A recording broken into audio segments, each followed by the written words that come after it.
Isso, para o meu pequeno. Puxa esse cantinho.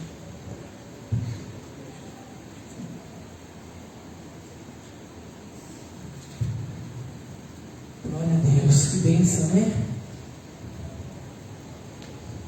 Meus irmãos, eu tenho um recado para dar para vocês, mas eu vou deixar para dar o recado no final do culto. Por quê? Porque eu espero que a palavra quebrante o seu coração e você seja convencido não só pelos meus argumentos, mas pelos argumentos da palavra de Deus. Convite muito legal para você, de oportunidade de se esmeirar mais na palavra de Deus. Abra sua Bíblia em Atos 18. Atos 18.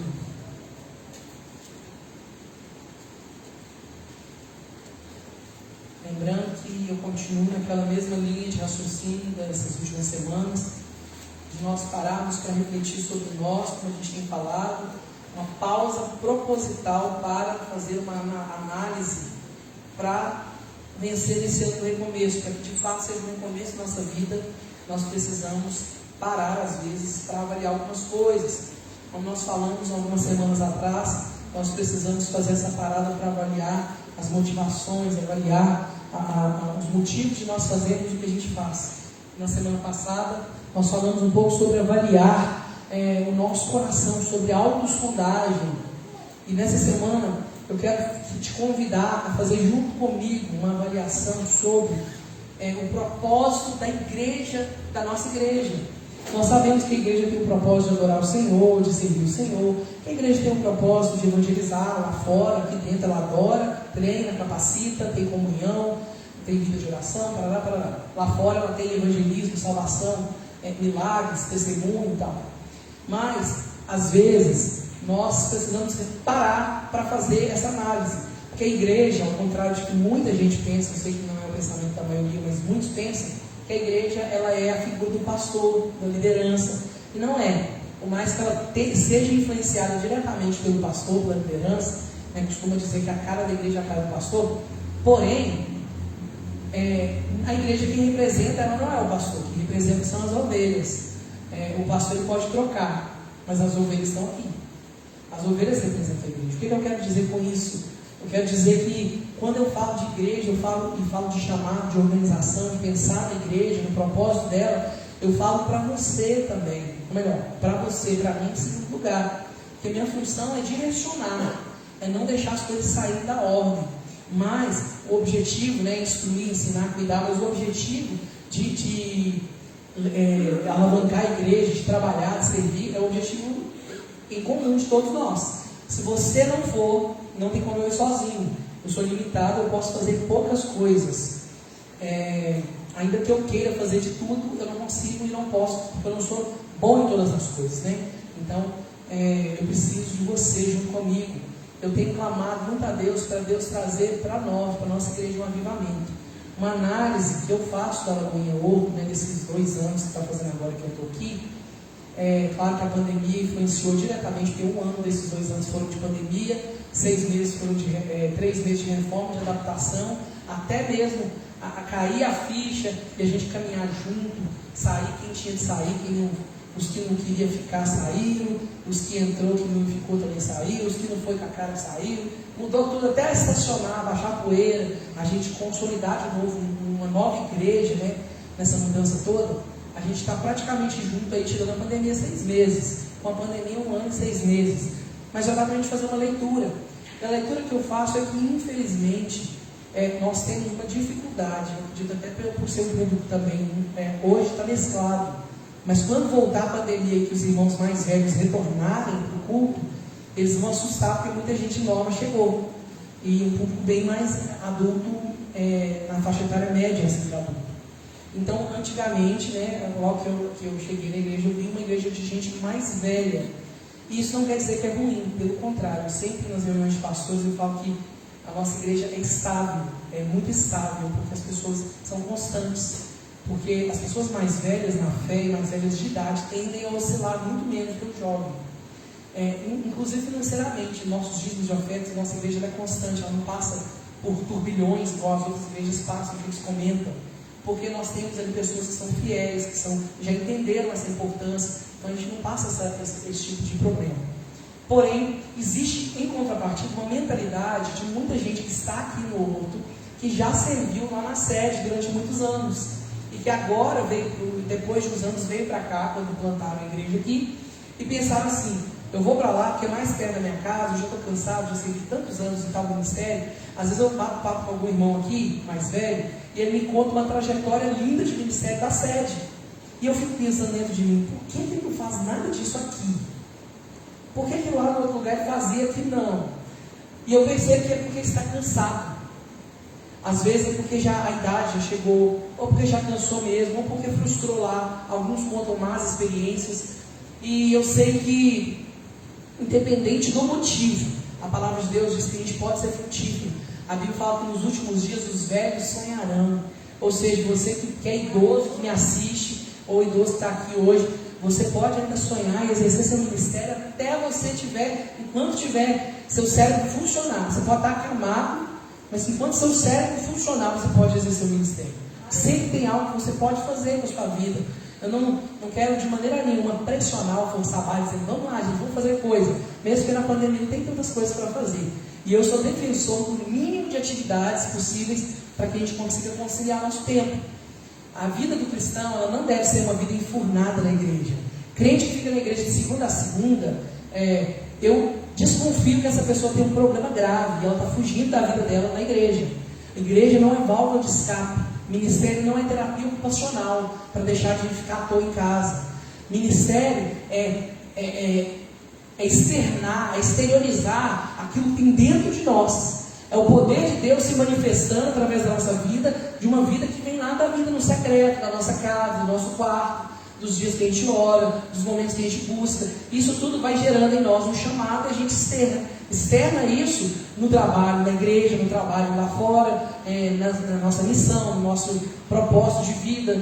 Quem é mãe como mãe, quem é pai como pai, quem é professor como professor, quem é médico como médico, quem é cuidador como cuidador, enfim, qualquer área que você atue. Isso é fato, a gente sabe disso.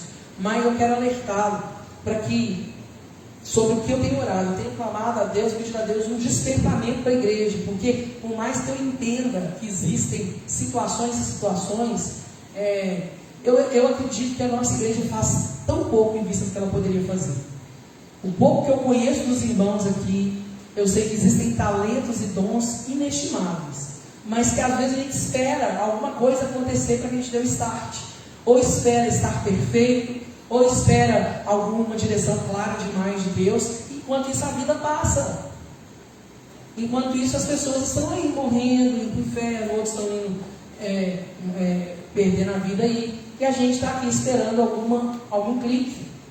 E eu espero que essa palavra desperte seu coração acerca de algumas coisas. E hoje eu quero falar especificamente de uma estratégia que é viva, que é eficaz, que Paulo usou e usa, e que a gente tem muitas vezes ranço.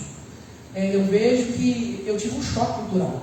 Quando fala na palavra célula, tem irmão que faz igual. Você já viu aquele meme, né, aquela piada que a mulher conta que o ladrão entrou na casa dela, que a porta bateu, ela falou: o gato fez. Já viram? E a mulher conta que o ladrão bateu na porta dela, que o gato fez. Arrepiou, e que era o ladrão, já deu paulada nele. Uma hora para vocês, engraçado. E eu vejo que tem irmão que faz igualzinho essa dona do meme. Quem conhece sabe. A hora que você passou, irmão, vamos no GC e tal, a pessoa manifesta na hora, o gato levanta até a coluna, a pessoa arrepia, porque ela tem algum problema sério com isso. E eu não sei que raio que foi esse problema, da onde que veio, mas eu quero dizer que não era para ser assim. Se foi, sinto muito pela sua experiência, mas não era para ser uma coisa ruim.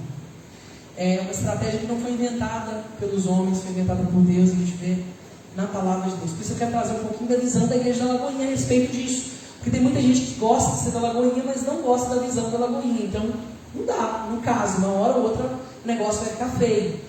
E eu queria muito, antes da pandemia a gente reuniu com alguns irmãos, a Marli, o Igor, a Verônica, a Bento ainda, e alguns outros irmãos o Sérgio, o Felipe, alguns irmãos que mexem com célula, que estavam envolvidos mais. A gente reuniu para a gente dar um start, motivar a igreja, e aí veio a pandemia, balde de água fria nos nossos propósitos. Mas eu falei: pai, o senhor que não quer que a gente faça isso agora, guarda o nosso coração para a gente não seguir uma direção de homens, para a gente não forçar a barra de algo que não tem propósito. E eu tenho orado todo esse tempo sobre isso, e eu tenho paz no meu coração para trazer essa palavra, porque de fato é uma estratégia que o Senhor ainda usa, e funciona muito. Nós precisamos de entender os propósitos de Deus, caminhar segundo eles, abrir nosso coração para fazer a vontade dele, não a nossa. Ministério é trabalho, ministério não é diversão. Se a gente vem para o ministério para se divertir, o dia que está chato você não vem mais. O dia que fica monótono, você não vem mais. Cantar é uma coisa que eu amo. Eu acho que uma das coisas que eu mais gosto do mundo é de cantar. Mas ensaiar, tem dia que é chato. Tem dia que o ensaio não flui, que um está com cara de morte, um veio arrastando, o outro também não estou com mau humor, aí um brinco, não vontade de dar um bicudo. Tem dia que é assim, tem dia que não é bom, tem dia que não é legal. Tem dia que fala assim, meu Deus, podia acontecer uma coisa que eu não tenho hoje. Sabe, você fica planejando para não ter. Mas trabalho é trabalho, ministério é obra, ministério não é diversão. Um crente imaturo pensa que o ministério é um parque de diversão. Olha para a igreja e fala, vou me divertir, vou entrar em algum, vou brincar. Não é assim, é sério, tem preparação, tem trabalho. Não é fácil, ninguém vê. Eu vou usar o Kids aqui de exemplo. As tias estão lá no Kids, perderam o culto, está cuidando da criança, mas criança não é legal igual adulto. Você pode amar a criança, mas criança criança tem hora que é chata, criança tem hora que é teimosa, criança não compartilha, não tem empatia pelos sentimentos do adulto. Se o adulto não está bem, a criança não vai entender, a criança não vai se preocupar. E a pessoa deixa de ter comunhão com os irmãos, muitas vezes sacrificando para estar com as crianças. Então o ministério é um trabalho. Seja ele qual for. O diaconato é um trabalho. O diácono está lá fora, o dia está aqui sentadinho assistindo o culto, mas está lá fora, vigiando, para ninguém entrar e roubar a igreja, para ninguém entrar e fazer uma bagunça aqui. Então nós temos uma missão. A igreja é a nossa missão. E longe de pensarmos que a missão é só dentro da igreja, ela é dentro e fora. Mas, como igreja, eu não posso deixar de ensinar sobre isso, porque o Senhor, Ele nos cobra, daquilo que nós deixamos de fazer. Se a gente pode fazer o bem e não faz, isso vai ser nos cobrado, Atos 18, do verso 1 até o 11, Paulo em Corinto. Depois disso, Paulo saiu de Atenas e foi para Corinto. Ali encontrou, um judeu chamado Áquila, natural de Ponto, que havia chegado recentemente da Itália com Priscila, sua mulher, pois Cláudio havia ordenado que todos os judeus saíssem de Roma. Cláudio era o chefe, governador de lá. Paulo foi vê-los e uma vez que tinham a mesma profissão, ficou morando e trabalhando com eles, pois eram fabricantes de tendas. Todos os sábados ele debatia na sinagoga e convencia os judeus e os gregos. Só uma observação, olha que legal. Paulo, ele trabalhava fazendo tendas junto com Priscila e Áquila. Tendas era um trabalho paralelo, um trabalho de manutenção para subsidiar, para existir, para viver, para comer, para não ser pesado para os irmãos, porque tem crente que quer viver de oferta o resto da vida. Tem missionário que fala assim, não, trabalhar não é de Deus, trabalhar, eu estou por conta da igreja. Mas a igreja também é trabalho. Essa pessoa ela tem que ter uma renda, E nesse caso, Paulo escolheu não ser pesado, ele deixa isso claro em outras cartas, e ele juntou com Priscila e Áquila, que eram também ministros do evangelho, cristãos, que estavam ali, e descobriu que eles tinham em comum essa profissão de construir tendas, e essa foi a estratégia que eles usaram para estar em alguns lugares de forma nômade, Então eu posso construir tendas onde eu estiver. Vai demorar um tempo para eu ter uma clientela, mas eu posso construir tendas onde eu estiver. Então, por exemplo, quem trabalha aí como autônomo e tem um trabalho que é fácil de executar, quem mexe com marketing digital, quem mexe com coisas à distância, você pode ir para qualquer lugar e continuar trabalhando, E assim que era o trabalho de Paulo, escolheu uma função onde ele conseguia se deslocar. E ele construindo tendas, junto com Priscila e Áquila, resolveram morar juntos. E mesmo construindo tendas, todo sábado ele ia na sinagoga para ensinar. Ou seja, não é desculpa, tem gente que às vezes fala comigo, e eu sempre sou muito sensível, tento ser muito sensível quando eu cobro de alguém ajuda, porque eu sei que eu vivo assalariado pela igreja para ser sacerdote, para cuidar da igreja. Então é muito fácil, porque eu sempre estou aqui, sempre estou disponível, qualquer hora. Mas para alguns irmãos eu sempre trabalho, eu entendo isso, mas Paulo também trabalhava. Não é desculpa, porque Paulo ia aos sábados ensinar na sinagoga. Existe um chamado, existe uma missão, e ela fala mais alto do que qualquer outra coisa. Verso 5. Depois que Silas e Timóteo chegaram da Macedônia, Paulo se dedicou exclusivamente à pregação, testemunhando aos judeus que Jesus era o Cristo. Então que Paulo para de trabalhar por um tempo, provavelmente porque tinha outras pessoas para ajudá-lo na provisão, para que ele exercesse só o ministério ali. Opondo-se eles e lançando maldições, Paulo sacudiu a roupa e disse-lhes: caia sobre a cabeça de vocês o próprio sangue, estou livre da minha responsabilidade, de agora em diante irei para os gentios. Ou seja, comumente existia essa questão de bater a sandália, ou de sacudir a roupa, a poeira da roupa, simbolizando assim: olha, minha responsabilidade com você já foi, o que eu podia fazer eu fiz, Graças a Deus que na nossa cultura brasileira a gente tem uma longanimidade até maior.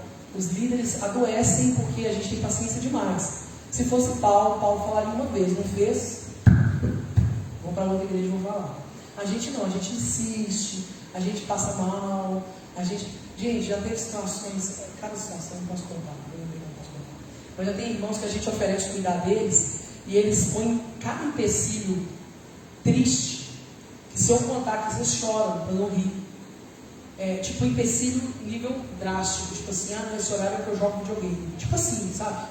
Dá um exemplo, para não ser literal com o que a pessoa fala. E eu falo, eu vou vontade de bater, vou vontade de falar, querido, então, tudo bem, depois não vem chorar, esbarrar, pedir ajuda, porque é isso que acontece, a gente às vezes não quer arregaçar as mangas e trabalhar, ou servir. Pastor Marcelo sempre fala uma coisa, é uma frase velha que eu achava feia, mas que hoje eu entendo e faz todo sentido: quem não trabalha, dá trabalho. Os irmãos que mais dão trabalho são os que menos trabalham. Os que são mais ocupados dão menos trabalho, sabe por quê? Gente desocupada geralmente tem mais tempo para ficar elaborando um problema. Quem dedica muito, tem muito pouco tempo para pensar em si mesmo, às vezes até a gente vivencia tantas coisas que a gente tem muito tempo dentro de nós, Isso faz todo sentido hoje eu percebo. Vamos para o verso 8. Verso 7. Paulo saiu da sinagoga e foi para a casa de Tícico, justo, que era temente a Deus e morava ao lado da sinagoga. Cristo, chefe da sinagoga, creu no Senhor, ele e toda a sua casa, e dos coríntios que o ouviam, muitos criam e eram batizados. Aqui a estratégia de Paulo, foi direto para a liderança, evangelizar a liderança, porque ganhando a liderança a gente ganha toda uma comunidade. Ainda é assim, em tantas comunidades indígenas, povos ribeirinhos, comunidades islâmicas, onde você ganha uma pessoa, você ganha às vezes a tribo toda, o grupo todo, a família toda, porque a conversão ali de muitos, por mais que seja individual, a conversão ela vai muito pela liderança da família, que a família, o pai fala, às vezes a família acaba entendendo que é o melhor para todos eles e se convertiam ali.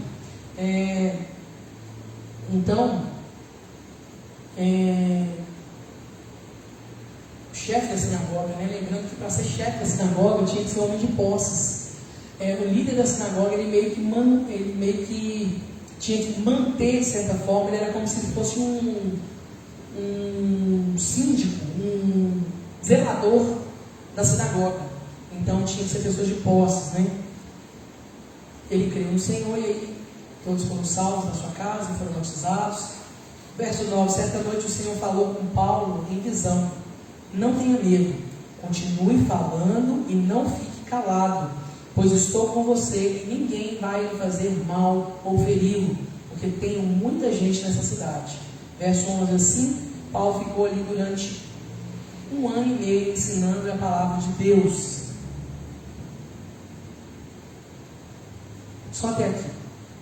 Pai, fala conosco por essa palavra, exorta-nos, confronta-nos, edifica-nos, que a gente precisa parecer com o Senhor mais e mais. Ajuda-nos, ó Deus, desperta-nos, que não haja nenhum peso, que a palavra não fira ninguém, que não cause um propósito equivocado, mas que a palavra que o Senhor tem para nós hoje seja tão graciosa e promova em nós de forma tão espontânea a mudança que nós precisamos. Que não seja, Senhor, por persuasão humana, mas que seja a Tua palavra convencendo os nossos corações Nós precisamos servi-lo com mais e mais disponibilidade. Então, o Espírito, fale conosco, tem liberdade, Senhor, em nome de Jesus. Então, a cidade de Corinto, nos tempos de Paulo, ela possuía mais ou menos 100 mil habitantes. Ela era uma cidade rica, uma cidade comercial, era um ponto de referência, era uma cidade top, era uma capital, como se fosse assim. E tinha gente vindo de todos os lados, tinha ali os jogos istmicos, que eram tipo os jogos olímpicos, parecido com eles, que tinham na cidade. Então vinha gente para se divertir, para participar de festas. Existia também um paganismo muito grande, então deidades tinham ali os seus altares, os seus templos para adoração. Inclusive um dos templos famosos, que Paulo vai combater também, e que a gente vê ali, é o da deusa Afrodite. A deusa Afrodite é a deusa do amor, da fertilidade. E aí dentro daqueles templos, toda sorte de orgias aconteciam, ficavam prostitutas cultuais ali, disponíveis para quem quisesse ter relações com elas, em forma de adoração àquelas entidades, a entidade da Afrodite que recebia, e em troca disso cria-se que receberiam amor, prosperidade, prosperidade no sentido do ventre, de geração de filhos, tudo mais. Então, Paulo, durante essa estadia, Jesus, através de uma visão, falou com ele para ele não ter medo, para ele continuar anunciando o Evangelho, para ele continuar falando, porque Deus tinha ali também outros escolhidos. Paulo não estava só. Deus sempre se move de uma forma organizada. Isso é muito lindo, porque assim como Elias também teve essa experiência, de achar que ele estava sozinho na caverna, que ele era o único, que não tinha mais ninguém, e Deus falou, não, tem mais outros milhares aí de profetas que não se dobraram. Então, se você pensa que você está sozinho no seu trabalho, na sua missão, que você está sendo perseguido, e aí a Maria do Bairro, na novela mexicana baixa, você pensa, ai meu Deus, eu estou morrendo, não tem mais ninguém comigo nesse lugar, eu vou ser crucificado, o drama vem, Não seja dramático, irmão. O Senhor tem junto com você muitos escolhidos que Ele levanta para estar nos lugares. O Senhor, Ele prepara tudo certinho para a gente conseguir fazer com que a missão seja executada. Deus não é injusto. Quando Ele te dá uma missão, Ele te dá todo o sustento que você precisa para executar aquela missão. Isso que é tão lindo. Então, durante 1 ano e meio, Paulo ficou pregando ali, Ele ficou ali durante os anos seguintes. De acordo com os historiadores, a igreja de Corinto ela tornou-se parte expressiva da população e influenciava as classes que lideravam as outras cidades ao redor. Então Paulo estava ali estrategicamente cuidando de uma cidade onde era um polo, um ponto de apoio. Se fosse aqui em Minas, Paulo estaria em Belo Horizonte, sabendo que as regiões adjacentes aí, a grande BH seria também influenciada, porque toda decisão de Belo Horizonte influencia nas outras cidades. Eu moro em Santa Luzia a minha vida inteira praticamente, e sempre eu esqueço até que eu moro em Santa Luzia. Eu só lembro quando eu tenho que pegar um ônibus, quando eu tenho que ir muito distante, quando eu vou pagar um Uber, sabe, vou por preço daqui, Mas fora isso, a gente pensa assim, eu moro aqui, eu moro em Santa Luzia, mas minha cabeça lembra de Belo Horizonte, porque geralmente as pessoas trabalham em Belo Horizonte. Geralmente lá é mais um ponto, de moradia e tal. Assim, Paulo escolheu ali aquele lugar de propósito. E o método que Paulo ele usou para conquistar a cidade de Corinto foi e é o mesmo método que a igreja de Lagoinha escolheu usar para conquistar a cidade. A estratégia que Deus trouxe para o apóstolo Paulo ela continua sendo eficaz. A gente vai ver no livro de Lucas e no livro de Atos, o próprio apóstolo Paulo nos mostrando como foi feito na cidade de Corinto e como que isso expressou para as outras cidades, transbordou transformação para as outras cidades. Então, a gente vai ver aí um pequeno grupo, não vou chamar de célula nem de GC, porque ele não sabe como que era o nome que eles davam de reunião, de culto, de casa, mas foi o primeiro grupo ali na casa, um pequeno grupo na casa de Priscila e de Áquila. Aqui no livro de Atos a gente vê que quando Paulo chega em Corinto, ele conhece esse casal, Priscila e Áquila, que tinha chegado na cidade de Roma, e como eles tinham a mesma profissão, eles ficaram morando juntos. A gente viu isso aqui. E aqui a gente vai ver que Priscila e Áquila, eles plantam, a gente vai ler aqui que eles plantam na sua casa um ponto de pregação, um ponto de cuidado. E aí a gente tem a primeira célula, entre aspas, né, sendo formada. Abra sua Bíblia aí, sem tirar de Atos, mas vai lá para 1 Coríntios 16. Depois de Romanos, 1 Coríntios 16, 19.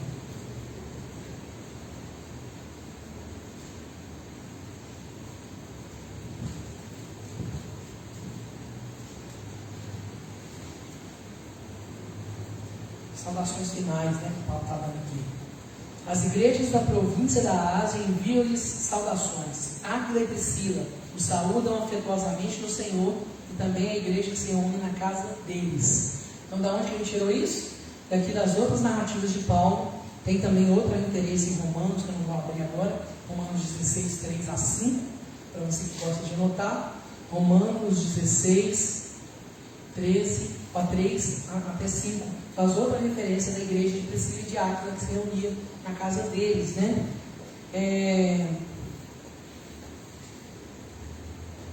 Então era comum, né, essa casa. A gente vê também que eles tinham, antes de estar com Paulo ali, eles também, antes de ir para lá, eles vieram de Roma. Em Roma também eles tinham essa igreja reunida na casa deles, pequeno grupo. Depois a gente vai ver outro GC, né, outro pequeno grupo, lá na casa de Estéfanas, Tícico, Justo e Crispo. 1 Coríntios 16.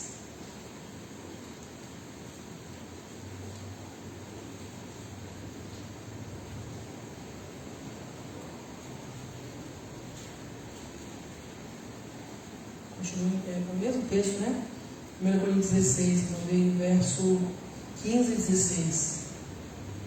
Vocês sabem que os da casa de Estéfanas foram o primeiro fruto da caia, que eles têm se dedicado ao serviço dos santos. Recomendo os irmãos que se submetam a pessoas como eles e a todos que cooperam no trabalho conosco. Alegrem-se com a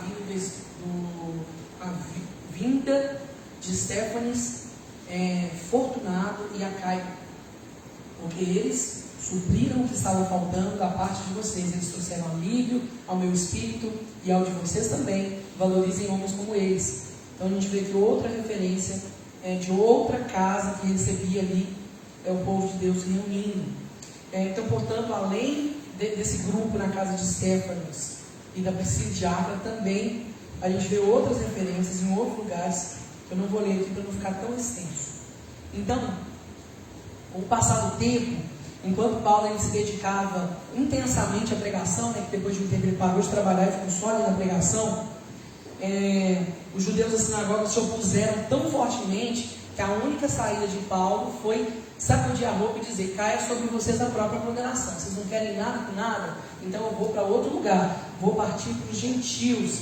E aí, quando Paulo vai ali para os gentios, como a gente leu aqui em Atos 18, Paulo agora conhece Tícico Justo, conhece também o chefe da sinagoga, e agora nasce ali mais um pequeno grupo na cidade de Corinto, agora já na casa dessas pessoas. Então agora são mais ou menos 3 grupos ali que a gente tem, como se fossem 3 células, e Paulo ali supervisionando, cuidando, fazendo seu trabalho de apóstolo, cuidando desses irmãos. Ok?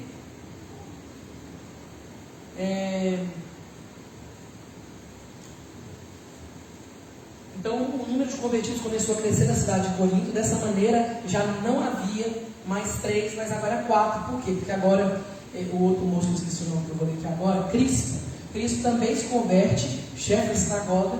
Crispo agora, ele e a sua casa servem ao Senhor, e ele também abre na sua casa mais um ponto, mais um polo, né, da igreja de Cristo. Então são 4 grupos acontecendo. Está vendo como se multiplica, assim como a visão mesmo celular? Porém, às vezes, o que cansa, o que mata na visão, é muitas metas e alvos ridículos que inventam, às vezes, para ficar feio. A gente tem que ter meta, porque sem meta, como diz aquele ditado popular, sem objetivo, qualquer lugar serve. Não tem para onde chegar nem para onde ir. Mas quando a gente fala de GC com propósito, GC que tem ali o objetivo de evangelizar, de ganhar pessoas, de nutrir, de alimentar, de cuidar das pessoas, de ter relacionamento, não tem os problemas que algumas pessoas falam. A gente fala assim, pastor, vira uma panelinha porque não tem propósito. As pessoas são fofoqueiras e tal, fofoqueiro porque não tem propósito, porque se estiver trabalhando, evangelizando, expulsando demônio, não dá tempo de ter fofoca, não dá tempo de ter briga, não dá tempo de ter confusão. Agora que todo mundo tem uma missão em comum, não dá tempo de ter disputa, porque tem espaço para todo mundo, porque tem chamado e propósito e trabalho para todo mundo. Então é porque às vezes perde a funcionalidade, e aí se perde o objetivo, perde o propósito, e aí descamba tudo e o pessoal tem experiências traumáticas às vezes. Então, eu quero restaurar no nosso coração esse amor por essa visão, por essa estratégia, sabe? O que não dá certo muitas vezes é porque as pessoas elas montam um grupo, muitas vezes com a motivação de ser um ponto de pregação. A pessoa queria ser um pastor ou queria ser um pregador, ela não tem às vezes a oportunidade que ela queria, ela abre uma célula para virar um pregador. E ela começa a usar a célula para ponto de pregação ou para ponto de autopromoção ou desenvolvimento. E aí, ela não dá oportunidade para crescer outras pessoas, ela não implanta nas pessoas o senso de chamado, de responsabilidade. Gente, GC não é para ter alguém liderando, no sentido de alguém ministrando, é para ter alguém ali que conduz o trabalho, que sabe mais, que é um mestre, que tem condição de cuidar, mas é para não deixar as coisas saírem do objetivo. O objetivo é um partilhamento, um compartilhamento mútuo. O objetivo é trocar informações, ouvir as pessoas, entender como elas pensam e corrigir a teologia errada, implantar a teologia certa. Para quê? Para que essa pessoa esteja madura. Para quê? Para que ela possa cuidar de outras pessoas. Se o objetivo não é esse, ele perde-se e aí começa a virar um grupo matriarcal, patriarcal, familiar, com aquele domínio onde as pessoas não deixam os outros sair, não quer crescer. Eu já tive experiência de ter na sede 25 ou 28 células. E tinha célula que não crescia, não fazia nada há anos, porque a pessoa ela amava, ela era boa, não era uma pessoa má, não era uma pessoa manipuladora, ela amava mesmo as pessoas, porém ela amava tanto que ela não deixava sair debaixo dela. E sem querer, quando via, as pessoas se tornou um grupo de 3 anos juntos, não entrava ninguém, não saía ninguém. Ficou aquele grupo engessado, virou uma família. Que lindo, glória a Deus, aleluia. Eles cuidavam uns dos outros, mas não cumpriam o objetivo, que era evangelizar. E aí automaticamente, depois de algum tempo, começaram a sair pessoas de lá para servir em outros ministérios, em outros lugares. A pessoa começou a reclamar. Fala, pastor, está desmoronando a célula. Eu falei, não está desmoronando, as pessoas estão sentindo o crescimento natural. O filho não cresce e sai de casa. Está na hora de crescer e de cumprir a missão. Agora que já alimentou, que já percebeu, que já entendeu o chamado, ele vai cumprir o chamado dele. Então, se a célula não subsidia isso, esse ambiente de crescimento, e que o líder ele olha para a pessoa e vê, Renatinha, você tem um talento, vamos usar esse talento para o reino de Deus, seja aqui, seja lá fora, não vai funcionar. E a gente vê aqui a conversão, né, na casa de Gaio e as celebrações da casa dele. Ainda no livro de Lucas, ainda que ele não registre, né, Lucas, o médico, outras conversões, citando nome por nome, a gente entende que teve conversões, porque existiam pessoas que se reuniam nessas casas, existiam pessoas que congregavam com eles e que eles cuidavam. Então é óbvio que eram convertidos, mas não fala nome porque cita só os principais ali, as principais pessoas daquela história, né? Então Paulo, daquela narrativa. Então Paulo escreve o nome de outras pessoas que tinham alcançado na cidade de Corinto. 1 Coríntios 1,14, Paulo escreve: dou graças a Deus por não ter batizado nenhum de vocês, exceto Cristo e Gaio. Por quê? Quando Paulo está falando sobre discussão, os irmãos falam, é de Paulo, é de Apolo, eu sou de Paulo, eu sou de Apolo, eu sou de Cristo. E Paulo fala, ninguém é de ninguém, todo mundo é de Cristo, graças a Deus que eu não batizei ninguém de vocês, a não ser o Cristo e Gaio, ou seja, ele cita 2 pessoas que ele batizou ali. E a conversão de Gaio, ela trouxe um impacto muito grande para a igreja de Corinto. Ele não apenas abriu a casa dele para receber um grupo, como a casa dele se tornou um polo para que houvesse essa macro, se fosse uma célula, a célula se tornou uma macro célula. Na casa de Gaio agora se reunia a igreja toda, porque era uma casa grande, a Bíblia fala que ali eles se reuniam juntos para cear. Paulo vai falar, escreve, né, em Romanos 16, 23, Gaio, cuja hospitalidade eu e toda a igreja desfrutamos, envia-lhe saudações. Em outra ocasião, quando Paulo vai falar sobre alguns limites das celebrações, ordem no culto, né, para não ter bagunça e tal, Paulo vai citar em 1 Coríntios 14, 23, assim se toca a igreja, assim se toca a igreja, se reúne, toca não, acho que está errado a palavra. Vamos abrir aqui, 1 Coríntios 14, 1 Coríntios 14, 23. Toda a igreja se reunir, todos falarem línguas e entrarem alguns não instruídos ou descrentes, não dirão que vocês estão loucos? Isso aí.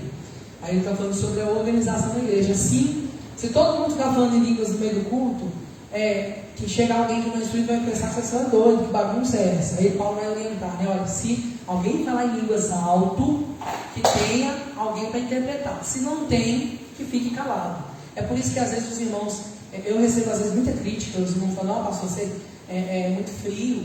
Não, eu não sou frio, eu tenho que seguir o que a Bíblia manda seguir. Eu não vou ficar aqui falando em línguas do microfone, mesmo que eu sinta.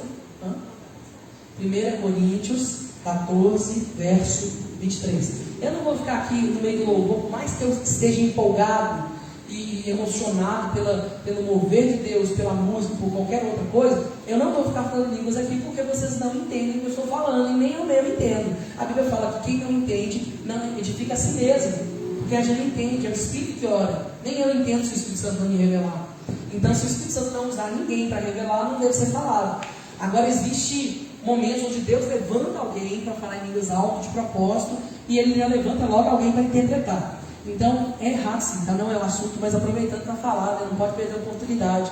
Por que a igreja não tem essa bagunçada de um monte de gente falando em língua ao mesmo tempo? Porque Paulo ensina a ter ordem.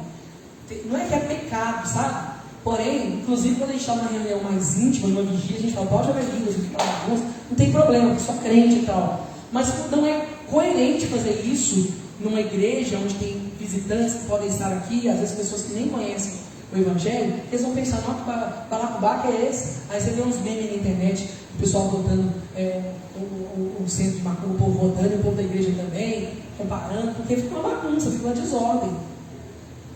Aí fica tanta gente tentando segurar para a pessoa não cair. Aí na casa dela, será que ela rola também e alguém segura? Se não segurar, ela bate a cabeça e morre na casa dela. Então eu não seguro não, deixa rodar. Quer rodar, roda. Se machucar, o problema é seu.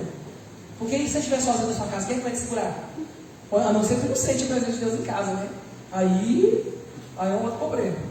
Não vamos entrar nesse mérito não, vamos lá. Então, nós precisamos sim ter ordem e ter decência. Um culto que tem que ser inteligível, tem que ser expresso para quem está assistindo aqui, entender tudo que está sendo feito no culto. Se vier uma expressão espiritual de uma palavra de sabedoria, de discernimento, se vier em português da nossa língua, amém, nós vamos entender. Mas se vier uma profecia, alguma coisa que seja em línguas, tem que ter alguém para interpretar, senão nós vamos ficar tudo aqui olhando para o teto. Ou então assim, chorando de temor a Deus, mas sem entender nada, né? A gente tem que, quem é crente, a gente começou a falar, a gente já sabe que é Deus, a gente ajoelha e fica quietinho, com temor, mas não vai entender, não vai edificar, né? Então, ordem na igreja. E por que Paulo está falando de ordem na igreja aqui, quando ele está falando da casa de Gaio? Justamente porque ali se reunia a igreja e celebrava ali. Então, qual que era a estratégia de Paulo? Em síntese, nós percebemos que Paulo usou a seguinte estratégia para conquistar a cidade. Em primeiro lugar, ele focou na formação de cooperadores, ou seja, ele levantou homens e mulheres, treinou. Qual que é o objetivo dos servos que a igreja está fazendo? Qual que é o objetivo que a Brenda, a pastora Marla, as mulheres da igreja estão trabalhando em prol desse discipulado das mulheres? O objetivo não é fazer terapia nas mulheres, não é fazer cura da alma só, o objetivo é responsabilidade. Minha irmã, você tem responsabilidade sobre o seu chamado. Resolve sua vida ao longo do caminho. Ninguém vai ser perfeito. Vamos a trancos e barrancos, mas vamos, porque você tem uma missão. O objetivo é te acordar, te despertar. O objetivo não é um cuidado, aquele negócio só da comunhão das mulheres. Não é esse o objetivo. E eu já falei com a Brenda, com as pastoras, com o pastor, até com os membros de liderança, eu falei, olha, eu não invento moda na manhã, outra coisa para fazer. Eu não gosto de ficar inventando culto aleatório só para ter coisa para fazer, movimento. Isso aí cansa a gente. A gente tem que ter coisas com objetivo, com foco. Então, se tem GC, tem que ter foco. Se tem aí o service, com foco de quê? De crescer, de desenvolver, de levantar colaboradores. Tem homens da promessa para quê? Para levantar homens curados, maduros, para ser colaborador. A palavra, o culto é para isso, ele é para nutrir para quê? Para você ficar uma ovelha gorda apenas, cheia de conhecimento, de sabedoria. Por que você faz o curso do Carisma Start? Por que aprende teologia? Por que estuda? Para ser colaborador.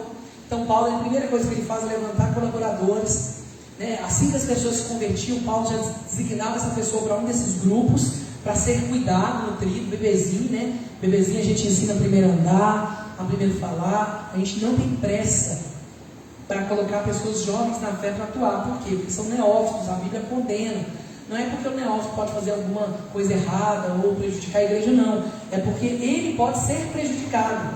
A Bíblia fala que se a gente coloca um neófito, um novo convertido, um inexperiente, imaturo, para trabalhar, ele pode cair na mesma condenação que Satanás caiu, na soberba, achando que quando Deus usar ele, que é ele que está fazendo as coisas. Então a gente precisa primeiro trabalhar com o neófito, a consciência de que ele não é nada, que tudo vem de Deus, para depois ele conseguir ser usado. Porque senão ele vai pensar que é ele, aí ele vai cair. E sabe por que às vezes também a gente barra muita gente de servir, a gente que é pastor, às vezes alguns irmãos já falaram, pastor, nossa, eu fico querendo, você fala que precisa de ajuda, eu quero, você não me põe. Eu falo, sabe como não pôs ainda? Porque se eu te colocar, eu vou te matar. Porque você vai achar que é um respaldo de Deus para você. Tem gente que pensa que o ministério é Deus te dando um joia para você estar bem. Não é. Por que quando a pessoa está mal, a gente tende a afastar ela? Não é porque ela está indigna de ministrar, não. É porque se ela continuar ministrando e Deus usando ela, ela pode confundir e achar que o resultado da autoridade que vem de Jesus é Deus não importando com a vida de pecado ou com erro. E a pessoa pode pensar que isso é Deus está passando a mão na cabeça dela. E não está. Então a gente, como pastor, às vezes a gente tira, põe um banco ali de castigo um pouquinho, para a pessoa, porque a gente não quer que a pessoa se destaque, seja usada por Deus e confunda que Deus está respaldando ela ali. Ela tem que parar um tempo para cuidar de si, senão ela vai desinvestadamente continua trabalhando. E aí quando vê, em teu nome expulsando o demônio, em teu nome eu fiz isso, em teu nome eu fiz aquilo. E a Bíblia fala que em teu nome a pessoa fez. A Bíblia não fala que essa pessoa aqui, Jesus fala, apartar de mim, maldito, eu nunca te conheci. Esse aí expulsou o demônio em nome de Jesus também, não é pessoa que não fez. Então a gente tem que tomar cuidado com não fazer quando a gente não está no Senhor, né? É por isso que às vezes a gente segura um pouquinho os irmãos. Mas vamos lá. Então Paulo primeiro ele fez isso, depois em segundo lugar, Paulo focou na organização desses pequenos grupos na cidade. À medida que as pessoas se convertiam, além de espalhar essas pessoas para serem cuidadas por esses colaboradores, ele também ia levantando novos colaboradores, nutrindo eles e abrindo ali outros grupos na casa deles. Em terceiro lugar, Paulo focou na reunião da celebração. Essa celebração acontecia onde todos esses grupos se reuniam na casa de um só, de Gai, e faziam como nós fazemos aqui. O Igor se reúne na sexta-feira na célula, a Renatinha se reúne aqui no domingo na célula, mas depois todas essas células, a célula do Igor e a célula da Renata, se encontram aqui para reunir junto, para celebrar junto no domingo, onde a gente vai celebrar a ceia, onde a gente vai fazer ação social, onde a gente vai cuidar uns dos outros, onde a gente vai ter um macro discipulado, onde a gente vai colocar os dons que o Senhor deu em prática para servir a igreja também. Então a estratégia usada por Paulo, na conquista da cidade, ela foi uma adaptação que Deus usou desde lá de trás do Antigo Testamento, lá para conquistar a terra de Canaã. O povo de Israel, ele foi formado por diversas tribos que Deus distribuiu por região para conquistar aquela terra. Então, essa questão que já virou jargão, às vezes a gente não gosta de jargão, mas é verdade, eles falam dividir para conquistar, né? Dividir para conquistar, que é jargão de guerra. Vamos dividir para conquistar, porque a gente divide o grupo e vai lá e conquista. Isso a gente funciona mesmo, e isso o Senhor tem nos direcionado, né? Cada tribo, né, de Israel ocupava um território específico, e existiam ali as celebrações, onde todos se reuniam no templo, na tenda, né, para fazer o sacrifício, para fazer tudo que tinha de fazer, onde a presença de Deus ali estava. Então, assim também, a gente tem que usar essa estratégia poderosa que Deus deu nas nossas mãos, mas que nós deixamos de usar às vezes por preguiça, por ranço, gosto de roça, né? Ranço, estou com ranço. Então a pessoa está com pirraça, preguiça, mágoa, revolta, más experiências, mas eu tenho algo para te dizer, meu irmão, eu faço isso para mim, sabe? Eu tenho toda a liberdade de falar sem ser fariseu, que põe peso no outro que não carrega. Eu carrego esse peso comigo também. Eu faço tanta coisa que eu não queria fazer, porque eu sou ruim, eu não sou bom. É Cristo em mim que é bom, porque se for eu faço um monte de coisa que Deus não quer, e o que Deus quer eu não faço, não é assim? O próprio Paulo falou. Mas tem coisa que a gente tem que fazer porque Deus direcionou e é o melhor. Então não adianta a gente lutar contra a vontade de Deus, fazer igual Jonas e Nínive. Às vezes vai precisar ser engolido por um peixe, ser jogado no mar, naufragar, ser cuspido por um peixe para cumprir o propósito de Deus. Às vezes vai precisar que Deus tire a sombra ali, né, do arbusto que Deus deu para Jonas, quando ele murmurou, deixa um verme comer o arbusto para tomar sol na cabeça. Eu não sei que a gente precisa às vezes sofrer para poder fazer as coisas. Eu espero que não, eu espero que a gente atente-se o quanto antes para cumprir o que Deus tem. Eu sei que tem muitas mais coisas que a gente poderia falar, outros tipos de trabalho, de serviço. Quando Paulo fala assim que Deus chamou uns para mestres, outros para apóstolos, outros para pastores, bispos, tal. Eu não acredito que esse texto está fazendo discriminação de alguns dons que existem, lista. Muita gente pega essa lista e fala, são 5 dons. Eu, por mais que isso é velho, e a maioria das pessoas fala isso, eu não acredito que se resuma a isso. Eu acredito que a gente está citando alguns, porque tem outros que a gente vê que não está ali, por exemplo, diaconato. Eu não falo de diaconato, mas em outros lugares falam do serviço, do diaconato, ministério de socorro, de ajuda, em outros lugares falam. Então existem vários, inúmeros ministérios. O que Paulo está querendo discriminar ali é, meu irmão, se você ver o contexto antes e depois, você vai perceber que ele está falando, ninguém queira ser como ninguém. Um é pé, um é mão, um vai aparecer mais, um não vai aparecer, um vai limpar, um que vai receber às vezes o elogio, mas o outro é que fez. Cada um tem um talento, um é o dedinho mindinho, um é a mão, um é o braço direito, um é o braço esquerdo. Paulo está dizendo que tem lugar para todo mundo no corpo, todo mundo é importante de igual maneira, todos os talentos são necessários para que o corpo funcione. Então eu preciso de você, né? Eu preciso de que a igreja precisa de você, né? A nossa comunidade, a igreja que eu digo, não só a noiva de Cristo, mas a comunidade local, a igreja da Lagoinha no Horto, ela precisa do seu sustentamento, para que nós consigamos alcançar as pessoas e cuidar dessas pessoas. Qual seria a primeira estratégia, né? Para nós conquistarmos os nossos bairros aqui, ao nosso redor.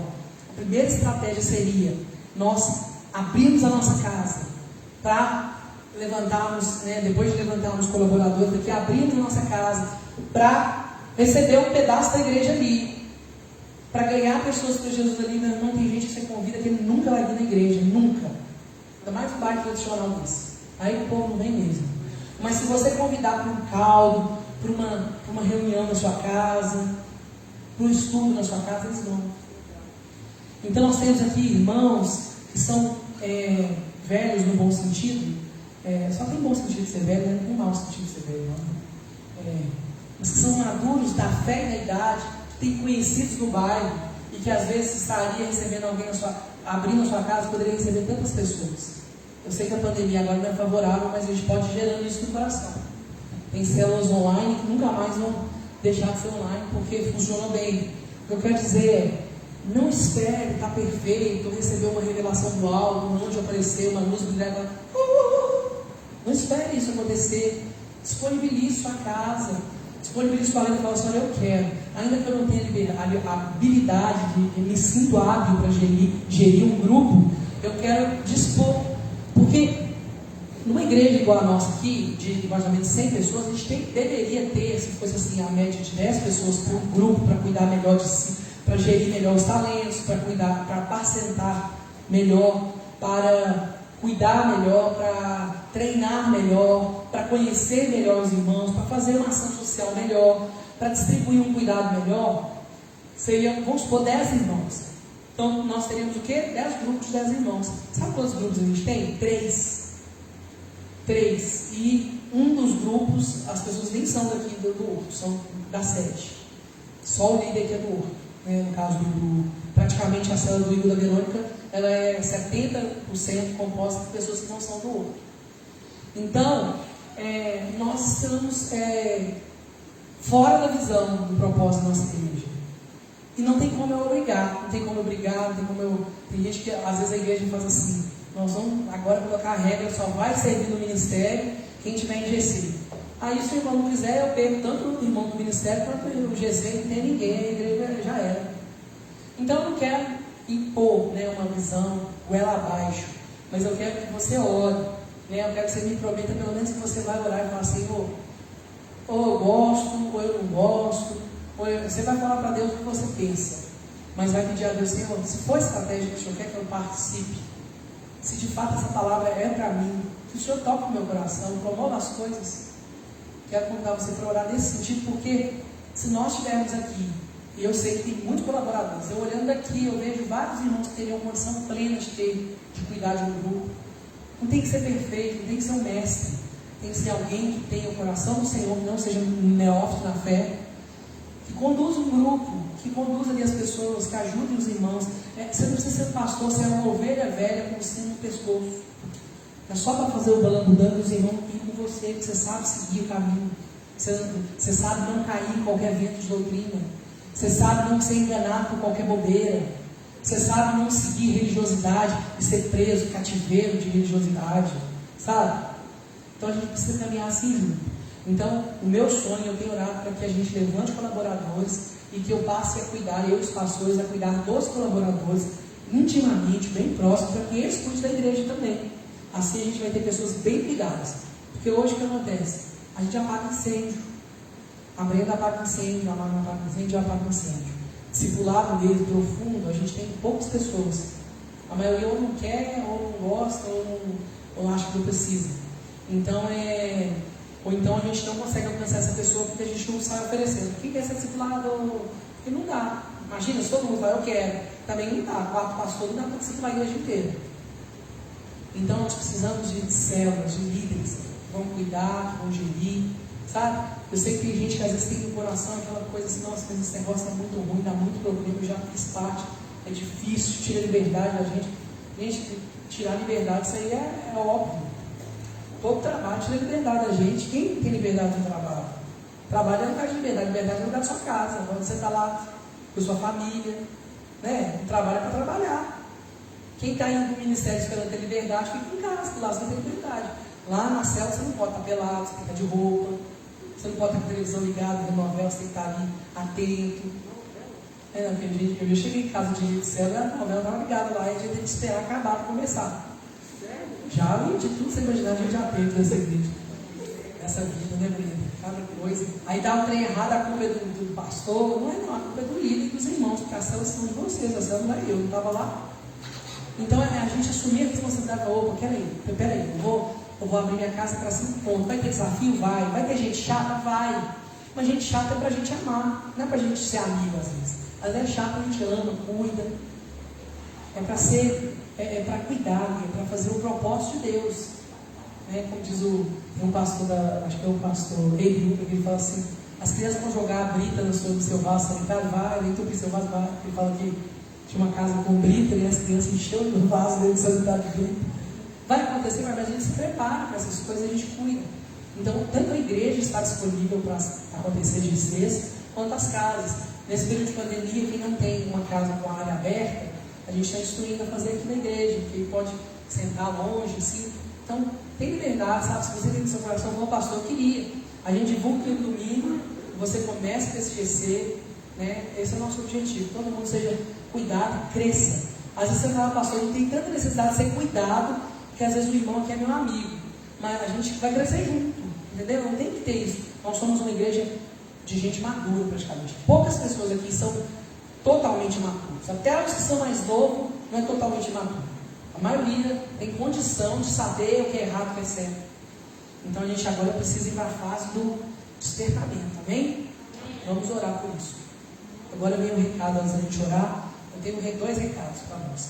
Eu propus no grupo de intercessão, né? Quem está no grupo de intercessão aqui na igreja? Grupo de intercessão para interceder, tá, gente? Não para mandar e-mail, não. Para interceder. Se você quiser orar, gostar de orar, pede para a Marla, no grupo, que lá é para orar, falar coisa de oração, compartilhar pedido de oração e orar. Então, eu propus lá no grupo já tinha começado a amar comigo, com uma irmã também, que é dos Gileões. Eu propus no grupo e alguns irmãos me deram feedback, mas depois a Marla junta todos os feedbacks e me passa, que é mais fácil. A pastora Ângela passou uma vez uma proposta de plantar aqui no Horto a torre de oração dos Gileões. Eu amei a proposta, porém eu não tenho como eu assumir sozinho, porque eu vou vir orar sozinho aqui? Não vou, não dá, né? E aí eu falei, pastora, vamos, me liga daqui 6 meses. Aí a secretária dela ligou, aquela mocinha que está aqui boa, a Jaqueline, que é da Kids, né?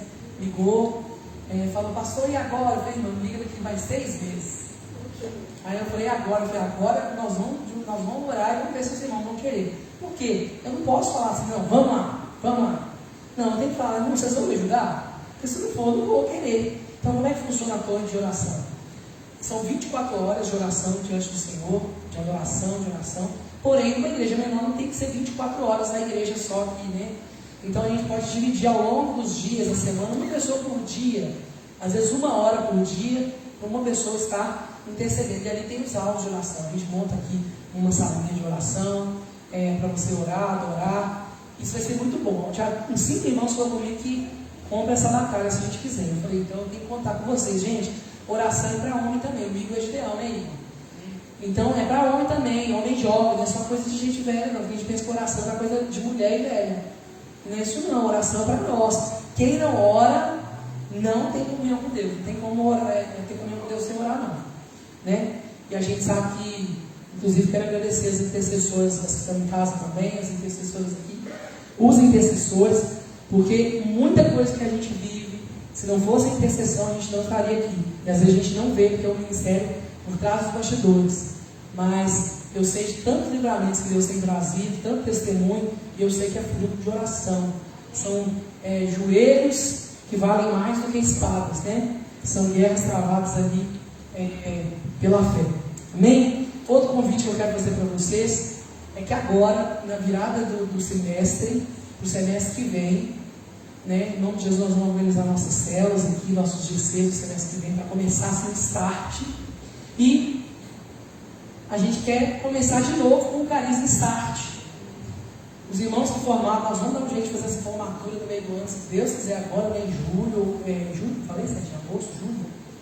E a gente começar em agosto, um ano letivo, bonitinho, presencial. Dá para a gente fazer presencial com distanciamento aqui, ó, se tiver 20 alunos, dá para colocar um em cada canto, e a gente faz aqui em cima com o telão, passa as aulas. A gente quer treinar, a gente quer estudar, quer crescer.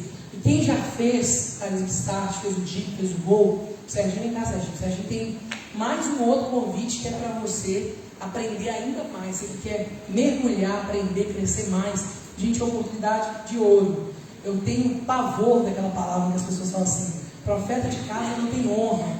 Isso é o cúmulo do pecado, sabe? Quando Jesus diz isso, não é que é uma lei, não. Jesus diz isso reclamando. Ele só pode fazer poucos milagres ali porque o profeta de casa não tem honra. Ele não estava achando, tipo, né, porque é uma lei, é assim, não, ele estava criticando.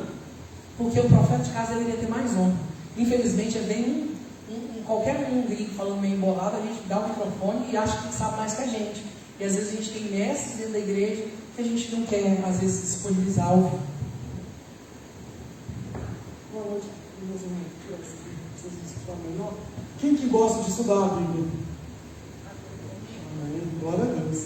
Então, eu estou abrindo turma sobre o panorama do Novo Testamento. Para quem, né, como o Breno falou, para quem já fez o Carisma Start, mas para quem também não fez e tem vontade de aprender mais a palavra de Deus, é um curso mais ou menos do tempo do Carisma Start e só do Novo Testamento. Então, o Carisma Start ele durou mais ou menos 3 meses. Então, a gente vai ver durante 3 meses todo o Novo Testamento. Eu vou pegar desde a parte introdutória do Novo Testamento, desde o período interbíblico até o Apocalipse. Presencial. Vai ser presencial aqui na igreja, vai todo mundo de máscara, manter um distanciamento.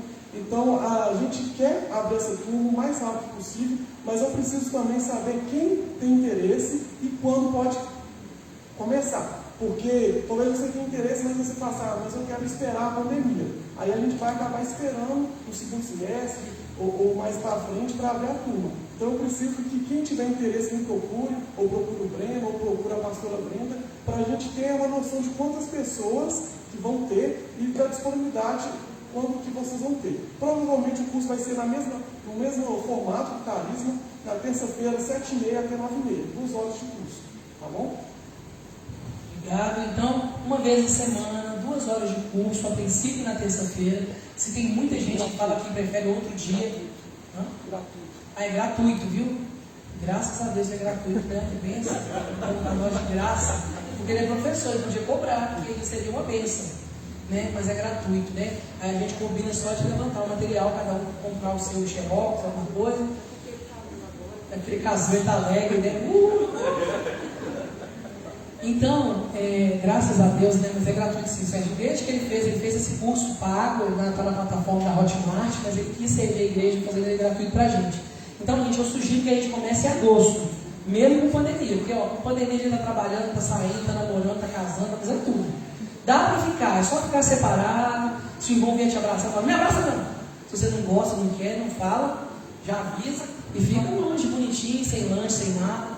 E vem estudar, gente, vale a pena. Olha, o Carisma Start, você estuda em um módulo de 1 mês sobre o Novo Testamento. Você vai fazer 3 meses, você vai ter 15 semanas de aula, 15 semanas para esmiuçar os 29 livros do 29, né, gente? Isso é, né?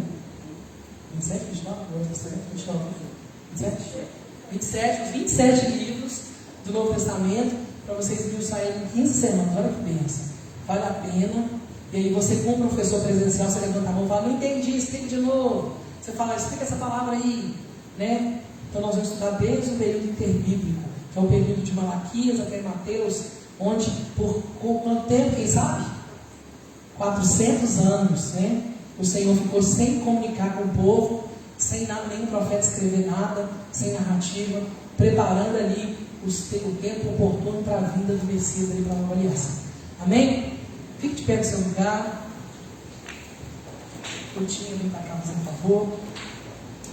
Deus nos tem chamado, né, para nós conquistarmos 10% de Belo Horizonte.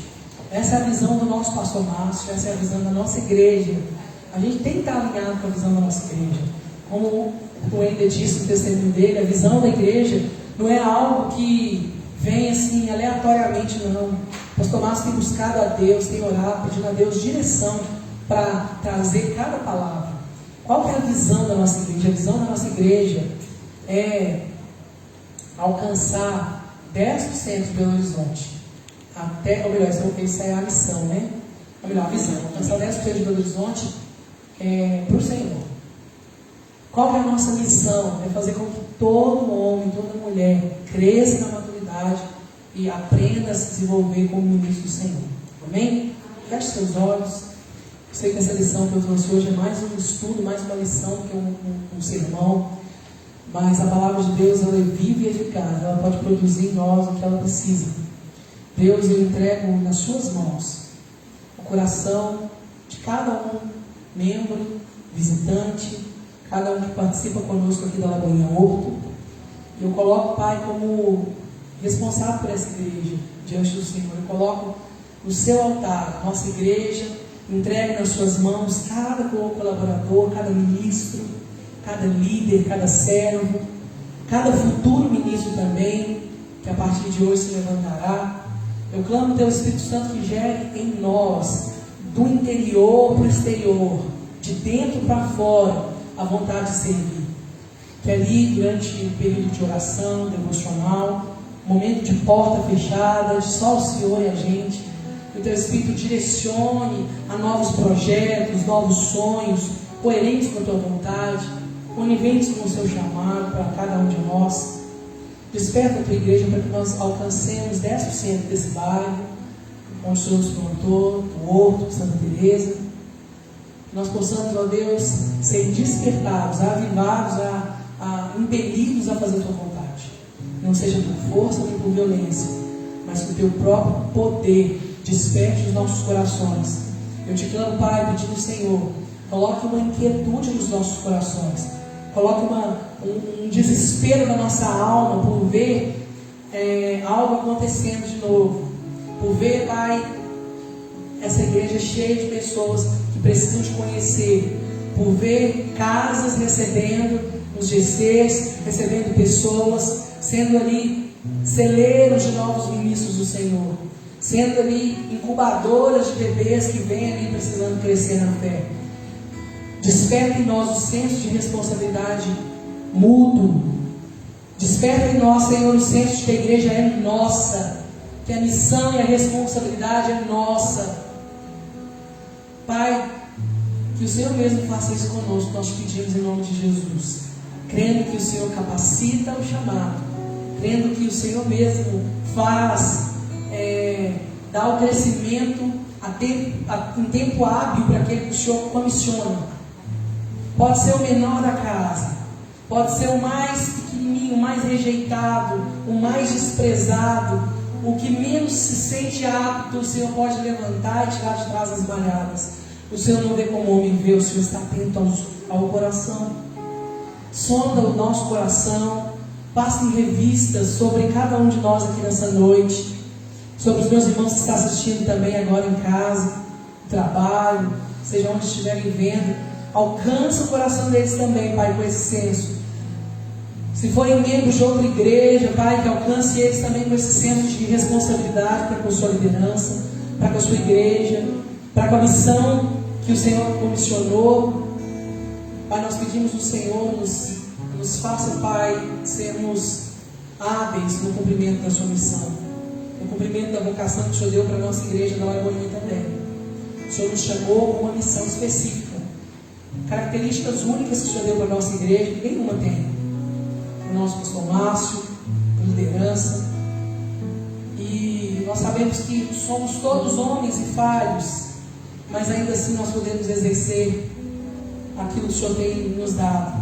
A palavra diz que Elias, ele era um homem falho, pecador, com problemas como qualquer um homem comum, e ele orou e o Senhor fez parar de chover durante anos.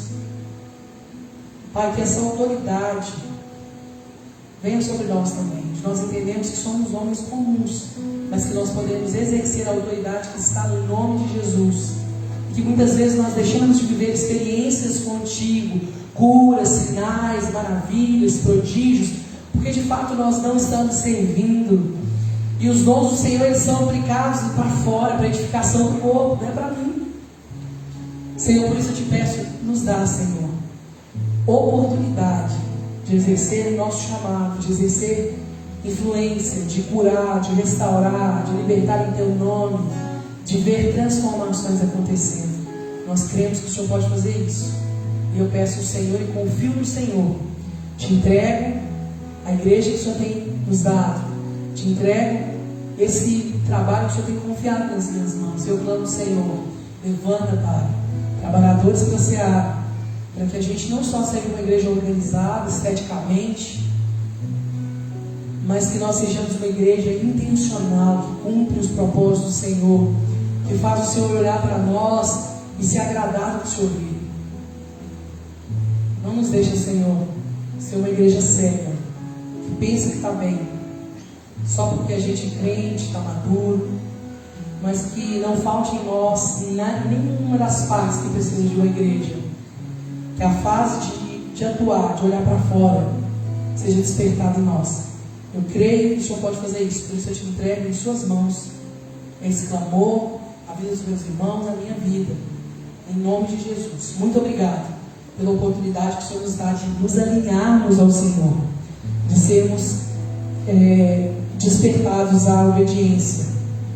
Desperta, Pai, a tua igreja, traz estratégias.